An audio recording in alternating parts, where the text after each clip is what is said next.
तो आप समझ सकते हैं कि नींद पूरी ना होने की वजह से कितना स्ट्रेस मेरे ऊपर आ रहा है कि मैं, जस्ट ए मिनट, ये ग्लूकोज का कि कुछ लोग जो है वो कमेंट कर रहे हैं कि ये क्या है, ये ग्लूकोज का पानी है, कोई नशीली पदार्थ नहीं है, और अगर नशीली पदार्थ होती तो मैं आपके सामने क्यों पीती। मुझे इस वक्त चक्कर आ रहे हैं, मैं बोल नहीं पा रही हूँ, मुझे बहुत ही एकदम लाइट फील हो रहा है, दैट्स वाई। लेकिन फिर भी आपको लगे कि मैं शायद ड्रामे कर रही हूँ तो मैं शायद ग्लूकोज का पानी नहीं पीऊँगी। मुझे अगर ज़रूरत पड़ेगी अब तो मैं सिंपल पानी पी लूँगी। मैं सिर्फ ये बता रही हूँ, अगेन मैं बोलना चाहती हूँ कि मैं कोई प्रमेय नहीं हूँ कि मुझे आप लोगों को प्रूव करना पड़े। मैं अपनी जगह पे सही हूँ, तो जिसको जो लगे वो आप लोग अपने हिसाब से मान सकते हैं। वैसे भी वो आप कहते हैं ना कि आप चाहे अपने हिसाब से कितना ही बोल लें, कितना ही जो है सफाई अपनी दे लें, सामने वाले को उतना ही समझ में आएगा जितना उनकी पास समझ सकती है। तो मैं कैसी हूँ, क्या हूँ, वो डिपेंड करता है आप पे। आप जैसे हैं वैसे मैं हूँ। अगर आप अच्छे हैं तो मैं डेफिनेटली अच्छी हूँ आपके लिए। और आपके अगर विचार ऐसे हैं कि मैं लेडी सिंगर बनने के लिए आई हूँ, फेमस होने के लिए आई हूँ, राजनीति में जाने के लिए आई हूँ, ये सारे मेरे स्टंट हैं, तो आप लोग के ऐसे विचार हैं तो इट्स ओके, सबके अपने अपने विचार हो सकते हैं, ठीक है। मुझे उससे कोई तकलीफ नहीं है, आप कुछ भी सोच सकते हैं, क्योंकि हम लोकतंत्र में रह रहे हैं तो सबको बोलने का अधिकार है, सब कुछ भी बोल सकते हैं, ठीक है। जो अच्छे कमेंट्स कर रहे हैं उन सबके लिए thank you. Meena Bakku, Usma Desai, okay, Ruby, Upendra Ahir, thank you brother. हाँ, क्या है ये, एक्चुअली इतना बड़ा मैसेज है कि मैं पढ़ नहीं पा रही हूँ।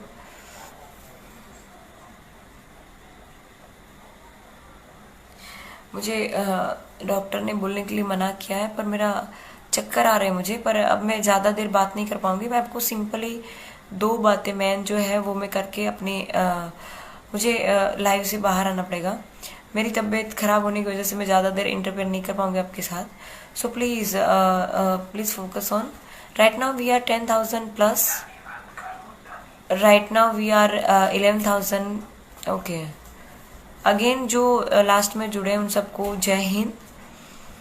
मेन चीज़ ये है, अगेन आई रिपीट, जो नया जुड़े हैं उनको बता दूं कि बार बार रिपीट इसलिए कर रही हूँ क्योंकि कुछ लोग नया आए। मैं अभी तक मीडिया में नहीं आ रही हूँ, उसका रीज़न सिर्फ ये है कि मेरी कुछ ऑफिशियली जो काम है वो बाकी है, प्रोसेस बाकी है। जब मेरी ऑफिशियली प्रोसेस जो है वो कंप्लीट हो जाएंगी, मैं सामने से कांटेक्ट करूँगी। और कल की जो घटना है वो आप देख सकते हैं कि मेरे जो लोकल न्यूज़ रिपोर्टर हैं उन लोगों ने मुझे जो लेडी सिंघम का मुझे जो विरुद्ध दिया था उसको चेंज करने की कोशिश कर रहे हैं। वो लोग बता रहे हैं कि मैं मेंटली डिस्टर्ब हूँ या फिर साइको टाइप हूँ क्योंकि बहुत गुस्सा कर रही हूँ। पर मैं गुस्सा क्यों कर रही हूँ उसके पीछे का रीज़न भी देखिए। कल की ये घटना बताती हूँ, आपको शायद समझ में आ जाए कि मार्केट में जो आज नेगेटिव आ रहा है मेरे लिए वो क्यों आ रहा है। वैसे मेरा तो ऐसा मानना है कि रावण होगा। अगर रावण नहीं होता तो आपको क्या लगता है राम की कोई वैल्यू होती, राम को कोई जान रहा होता? वही चीज़ अब मेरी स्टोरी में भी है। मैं अपने आप को राम के समकक्ष तो नहीं मानती, उनके सामने तो मैं कुछ भी नहीं। वो भगवान थे, मर्यादा पुरुषोत्तम राम थे, मैं तो एक सामान्य लड़की हूँ। तो मैं सिर्फ ये बताना चाहती हूँ कि जो सच्चाई है वो सच्चाई है। न्यूज़ रिपोर्टर को खरीदने से या फिर जस्ट अ मिनट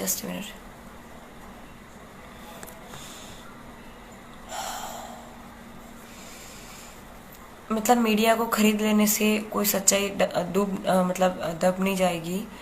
मेरे जो अपोजिट में है, मतलब कुमार भाई कानानी जो है उन्होंने बताया है 2-3 बार वो कैमरे के सामने आ चुके हैं। उन्होंने बताया कि मैंने ये कहा है, मैंने वो कहा है, मैंने ये किया है, मैंने वो किया है, मैंने गालियाँ दी है, मैंने ठीक से बिहेव नहीं किया। तो आप लोग जो देख रहे हैं वो सारा का सारा जो सीन है, आप जो भी वीडियो वायरल हुआ है, ऑडियो वायरल हुआ है, वो लास्ट सीन है। अभी जो क्या बोलते हैं कि मीडिया के पास जो आया है, सोशल मीडिया के पास जो आया है वो सिर्फ 10% है। अभी पूरी मूवी बाकी है। वो मूवी कल मैं रिलीज करने वाली हूँ, ठीक है। तो आपने इतना इंतज़ार किया तो सिर्फ एक दिन और सही। अभी मैं ज़्यादा बोल नहीं पाऊंगी, मुझे लिटरली चक्कर आ रहे हैं। मैं सच में, मेरी तबीयत खराब है। मैंने आपको प्रूफ भी दिखाया है, मुझे ज़रूरत नहीं आपको प्रूफ करने की, पर आप मेरे शुभ चिंतक हैं, आप मुझे इतना साथ दे रहे हैं। दैट्स वाई मुझे आपको बताना पड़ रहा है कि एक सेकेंड,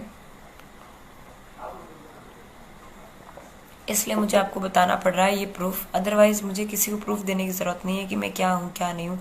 पर आप लोग मुझे जो इतना सपोर्ट कर रहे हैं उसके लिए दिल से थैंक यू। और अभी तो ये जो लड़ाई है वो शुरू हुई है, अभी तो बहुत आगे तक हमें जाना है। तो मुझे आपके सपोर्ट की बहुत सख्त ज़रूरत है। और जिन लोगों ने मुझे फ्रेंड रिक्वेस्ट सेंड कर रखी है, मैं कोशिश करूँगी हो सके इतनी जल्दी आपकी रिक्वेस्ट मैं एक्सेप्ट करूँ। और ट्विटर पे मेरा कोई अकाउंट नहीं है, जो भी अकाउंट्स हैं वो फेक अकाउंट्स हैं। मुझे किसी के साथ कोई पॉलिटिकल पार्टी साथ कोई रिलेशन नहीं है। मैं एक पुलिस ऑफिसर हूँ, मुझे सिर्फ मेरे डिपार्टमेंट की जो फ़र्ज है वही अदा करनी है, उससे ज़्यादा मुझे कुछ नहीं करना है। मुझे कोई इंटरेस्ट नहीं है पॉलिटिक्स में जाने का। अगर पॉलिटिक्स में जाने का इंटरेस्ट हो तो आप मेरा बैकग्राउंड एक बार हो सके तो चेक कर लेना, आपको पता चल जाएगा कि भाई मेरे ग्रुप में जो लोग हैं वो अच्छे पोजीशन पे हैं राजनीति में, तो मैं डायरेक्ट उनका कांटेक्ट कर सकती हूँ। कुछ लोग यूँ कह रहे हैं कि मैडम को फेमस होना है, स्टंटबाजी कर रही हैं, अपने आप को बहुत खूबसूरत समझ रही हैं, ब्यूटीफुल समझ रही हैं। ऐसा कुछ नहीं है, मुझे कोई फेम नहीं चाहिए, कोई मुझे क्या बोलते हैं पब्लिसिटी नहीं चाहिए। मैं आपके लिए बता दूं कि मेरा जो भाई है वो एक्टर है। अगर मैं अपने आप को फेमस करना चाहूँ तो मैं उसके साथ काम कर सकती हूँ। और मेरे मम्मी पापा ने मुझे इतना काबिल बनाया है कि मैं किसी भी डिपार्टमेंट में जाऊँ, चाहे वो पुलिस डिपार्टमेंट हो या फिर फिल्म उद्योग हो, या फिर कोई भी काम हो, कोई बिजनेस हो, या फिर कुछ भी हो, मेरे मम्मी पापा ने मुझे इस काबिल बनाया है कि मैं किसी भी फील्ड में अगर जाऊंगी तो मैं अपनी जगह डेफिनेटली बना लूँगी। तो मैं जो अभी रिज़ाइन कर रही हूँ वो टेलीफोनिक जान मैंने कर दी है सबको, मेरे डिपार्टमेंट को, कि मुझे रिज़ाइन करना है। पर जो रिटर्न में देना है वो बाकी है अभी। तो जब तक मैं रिटर्न में नहीं देती तब तक मैं मीडिया के सामने नहीं आ सकती। कल मैं गई थी रिटर्न में देने के लिए, आज भी मैं गई थी। कल मुझे कमिश्नर सर नहीं मिले, दैट्स वाई मुझे वापस आना पड़ा। कल जो घटना घटी है वो आप देख सकते हैं मीडिया में कि भाई लोकल चैनल वाले जो लोग हैं मुझे सपोर्ट नहीं कर रहे हैं। उसका कारण ये है कि भाई मैं वहाँ पे पहुँची, उनको पता चला, और मैं पे पहुँचने के बाद उनको पता चला कि भाई मैं वहाँ पे हूँ, तो मुझे उनको कोई स्टेटमेंट नहीं देना था। उसका कारण सिर्फ ये, मैंने खुद ने सबको बताया था कि मैं आ रही हूँ। एक्चुअली मेन मुद्दे की बात यह है कि मुझे सभी रिपोर्टर्स कांटेक्ट करने की कोशिश कर रहे हैं। आज भी मुझे 500 से ज़्यादा कॉल्स आ चुके हैं मीडिया के। वो लोकल नहीं है, मतलब दिल्ली रिपोर्ट है, फिर मतलब नेशनल BBC है और इंडियन एक्सप्रेस है। सभी जो नेशनल लेवल के जो मीडिया पर्सन्स हैं वो मुझे कांटेक्ट करने की कोशिश कर रहे हैं। और मुझे बहुत अच्छा लग रहा है कि मतलब नेशनल लेवल पे लोग मेरी बात को रिप्रेजेंट कर रहे हैं। तो मैं उनका थैंक यू करना चाहती हूँ कि वो लोग मेरा इतना सपोर्ट कर रहे हैं। अभी मुझे जल्दी से ये वीडियो ख़त्म करना पड़ेगा क्योंकि मुझे चक्कर जैसा फीलिंग आ रहा है, फीलिंग सो लाइट। तो इन शॉर्ट में जो ये लोग मुझे क्या बोल रहे हैं कि मेरे खिलाफ जो नेगेटिविटी फैला रहे हैं वो ये है कि ये लोग मेरा इंटरव्यू लेने के लिए जब आए तो मैं कमिश्नर कचहरी से बाहर निकली तो मैं इनको इंटरव्यू नहीं दे सकती थी, क्योंकि मुझे मेरे जो ऑफिशियली काम काज थे वो बाकी थे, तो मैं नहीं कर सकती थी, उनको इंटरव्यू नहीं दे सकती थी। क्योंकि हम एक डिसिप्लिन डिपार्टमेंट में है तो हमें हमारा डिसिप्लिन जो है वो हमें फॉलो करना पड़ता है। पब्लिक शायद ना वो फॉलो करे तो चले, लेकिन हम एज अ गवर्नमेंट ऑफिसर हमें फॉलो कंपलसरी करना पड़ता है। जो कांस्टेबल है वो मेरे ऊपरी अधिकारी है, कांस्टेबल साहब जो है वो मेरे ऊपरी अधिकारी है। जो नए आए हैं उनको बता दूं कि मैं कांस्टेबल नहीं हूँ, मैं एक LR ऑफिसर हूँ। मुझसे जो कांस्टेबल है वो मुझसे एक पद ऊपर लेवल के अधिकारी हैं। PSI जो है उसके ऊपर, ASI उसके ऊपर, PSI ऐसे रैंक है। मेरा ऐसा मानना है कि ये जो रैंक है वो हम पुलिस डिपार्टमेंट के लिए है, ताकि हम एक दूसरे को जान सके कि भाई हमारे सुपीरियर अधिकारी कौन, उसकी पहचान के लिए रैंक है। बाकी मेरे हिसाब से वर्दी जो पहनी है वो चाहे LR हो एलआर ऑफिसर हो, चाहे कांस्टेबल ऑफिसर हो, एएसआई हो, पीएसआई हो, वो सारे एक जैसे हैं। पब्लिक के लिए खाकी वो खाकी है। पब्लिक को सबसे पहले जो मदद के लिए आते हैं वो कांस्टेबल ऑफिसर आते हैं, कांस्टेबल लेवल के ऑफिसर आते हैं।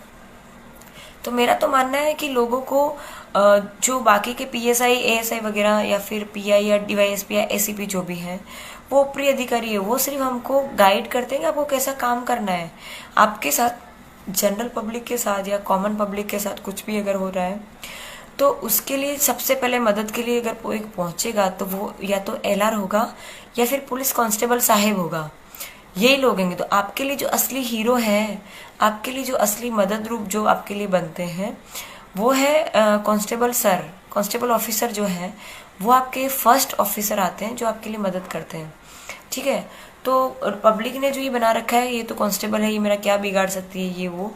तो मैं यहाँ एलआर के पद पे रह के आपको ये बताना चाहती हूँ कि एलआर की जगह पे रह के जो मैं इतना कर सकती हूँ, जो स्टार्टिंग की ऑफिसर पुलिस डिपार्टमेंट की ये कर सकती है, तो जो एएसआई है, पीएसआई है, जो पीआई है, एससीपी है, तो वो उनके पास कितना पावर है। जो पावर जो है वो रैंक में नहीं है, पावर जो है वो खाकी वर्दी में है। हम लोग रात दिन 6 महीने तक हम लोग ट्रेनिंग करते हैं, तब जाके हमें सिर्फ पैंट पहनने को मिलता है। शर्ट हमें पूरे 9 महीने की हम क्या बोलते हैं कि ट्रेनिंग कंप्लीट करते हैं। भाई वो चक्कर आवे છે મને થોડું ફેન ઓન કરી દો એકદમ સ્લોમાં કરીને। सॉरी, 1 सेकंड दीजिए मुझे प्लीज।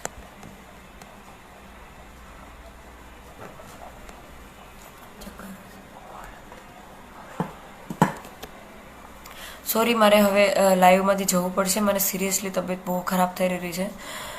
મારા ખ્યાલ પ્રમાણે તમે मतलब लास्ट में मैं सिर्फ आपको इतना ही कहना चाहूँगी कि लिटरली मेरी तबीयत बहुत ख़राब है और आप मुझे प्लीज़ समझिए, क्योंकि मेरे ऊपर पॉलिटिकल पावर जो है वो अप्लाई किया जा रहा है। मुझे जान से मार देने तक की धमकियाँ आ रही है और मेरे, आप मानोगे नहीं, मेरी सोसाइटी के नीचे पुलिस फोर्स आ चुकी है। मुझे प्रोटेक्शन दिया गया है। मेरे घर पे भी सुबह शाम पीएसआई मोदी साहब, मैडम मोदी साहब जो है ऑफिसर, पीएसआई ऑफिसर है, वो आ रहे हैं। वो मुझे एक एज अ ऑफिसर नहीं पर एज अ एल्डर सिस्टर की तरह मुझे हेल्प कर रहे हैं। अमरोली पुलिस से पीएसआई मोदी साहब की बात कर रही हूँ। उन्होंने मुझे बहुत हेल्प करी, मेंटली उन्होंने मेरा बहुत स्ट्रेस कम करा है, जिसकी वजह से आज मैं आपके सामने लाइव आ पाई हूँ, अदरवाइज आज भी मैं नहीं आ पाती। तो आप सबसे बस हाथ जोड़ के यही रिक्वेस्ट है कि जो लोकल मीडिया फैला रहा है वो सिर्फ एक ही रीज़न है कि उन लोगों ने सोशल डिस्टेंसिंग नहीं पाल रखी थी और 50% से कम लोगों ने मास्क नहीं पहन रखा था। तो मेरा उनको सिर्फ यही कहना था कि आप लोग मास्क पहनिए, सोशल डिस्टेंसिंग मेंटेन कीजिए। मैं आपको सामने से बुला रही हूँ क्योंकि उसमें हुआ यूँ था कि एक एक रिपोर्टर मुझे कॉल करके बोल रहा है कि मैडम आप हमें इंटरव्यू दीजिए, आप हमें इंटरव्यू दीजिए, आप हमें दीजिए, किसी और को नहीं, हमें दीजिए। पर मैं सबका सोच रही हूँ क्योंकि हम लोग जहाँ जिस फील्ड में हैं वहाँ पे गवर्नमेंट ने हमको इस काम के लिए रखा है कि भाई आप सबकी मदद करो, सबके लिए करो। तो मेरे हिसाब से जो रिपोर्टर है, जो भी प्रेस वाले हैं, मीडिया वाले हैं, उनकी फर्ज बनती है कि सच्चाई को बाहर लाओ, ना कि अपनी रोटियां सेको। पेલું કહેવાય ને ગુજરાતીમાં બધાને પોતપોતાના રોટલા સેકવા છે, बराबर। लेकिन मैं ये चाहती हूँ कि आप लोग जो सच्चाई है उसको बाहर लाइए। अभी मैंने जो एमएलए की लड़के की गाड़ी में जो प्लेट रखी थी, सॉरी बोर्ड रखा था एमएलए का, उसको मैंने बाहर निकलवाया तो उसकी जैसी सेम मेरी एफबी पे एक फ़ोटो अपलोड करे रखी है जिसमें मैं मेरी गाड़ी में, मेरी गाड़ी है, मेरे फादर मेरे साथ में, मैं उसमें खुद मौजूद हूँ। तो मैं वो जो उसने लगा रखा है वो मानती हूँ कि वो लगाना वैल्यूएबल नहीं है, मतलब मुझे भी कोई अधिकार नहीं है उस चीज़ के लिए। मैं माफ़ी मांगती हूँ कि शायद मुझसे भी गलती हो गई थी, ठीक है। उस टाइम मुझे पता नहीं था कि ये करना चाहिए कि नहीं करना चाहिए, पर मैंने काफ़ी लोगों को देखा था कि भाई वो लोग अपनी कार में पीएसआई लगा के घूम रहे हैं, ताकि मतलब कोई उसका कोई मुझे गैर फायदा नहीं उठाना है उसका, मुझे सिर्फ इसलिए मैंने लगा रखा है क्योंकि हम जहाँ पे जा रहे थे वहाँ पे पहुँचना थोड़ा सा ज़रूरी था और हम लोग आउट ऑफ स्टेट के लिए निकले थे। तो अगर पुलिस लिखा होगा तो मेरे स्टाफ वाले हमारे साथ अच्छे से बिहेव करेंगे, क्योंकि कभी कभार क्या होता है कि पुलिस वाले जो होते हैं वो 24 घंटे ड्यूटी करते हैं यार। मतलब वो कहते हैं ना कि जिस टेंशन में या जिस फ्रस्ट्रेशन में नॉर्मल पब्लिक सुसाइड कर लेती है, उससे डबल फ्रस्ट्रेशन, उसके डबल टेंशन में पुलिस वाले 24 घंटे ड्यूटी कर रहे हैं। ठीक है, तो पुलिस वालों का दिमाग जो गर्म है उसका कारण है कि उनको बेचारों को इतना सारा काम करना पड़ता है। हम लोग भगवान नहीं है, हम लोग भी इंसान ही हैं।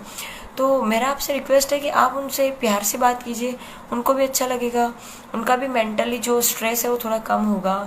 अगर आप उनसे तू ता करके बात करेंगे तो उनके माइंड पे स्ट्रेस होगा, आप पे तो वो कुछ नहीं कर पाएंगे क्योंकि उनके पास उनके हाथ बंधे हुए हैं, वो कुछ नहीं कर पाएंगे।